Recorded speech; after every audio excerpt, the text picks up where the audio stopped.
আসসালামু আলাইকুম। আলহামদুলিল্লাহ, মাশাআল্লাহ। আমি যে গতকালকে বাচ্চাগুলো বোর্ডিং করে আনছিলাম, পাখিগুলো মাশাআল্লাহ সুস্থ আছে সবগুলো, একটা পাখিও মারা যায়নি। আর আমার এখানে কিছু পাখি ছিল, এখান থেকে কিছু পাখি বিক্রি হয়ে গেছে। আর বলেছিলাম এখান থেকে কিছু পাখি বিক্রি হয়ে গেছে। এখানে শুধু অল্প কিছু সাদা পাখি আছে। আর এইদিকে আমার আছে ডিম পাড়া পাখি।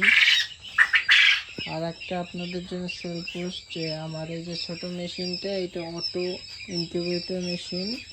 একটা মুরগি অথবা হাঁস এগুলো 88টা ডিম ধরবে, সাথে এক কেস কোয়েল পাখি, মানে 99টা কোয়েল পাখি। আর যদি পুরো সবগুলো কোয়েল পাখি দেন তাহলে 300 কোয়েল পাখি ধরবে এটা। এই মেশিনটা বিক্রি হবে।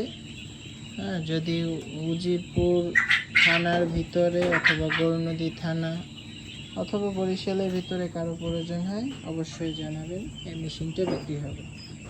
আর যে কোনো বয়সী পাখি অথবা সাদা পাখির বাচ্চা যদি লাগে অবশ্যই যোগাযোগ করবেন।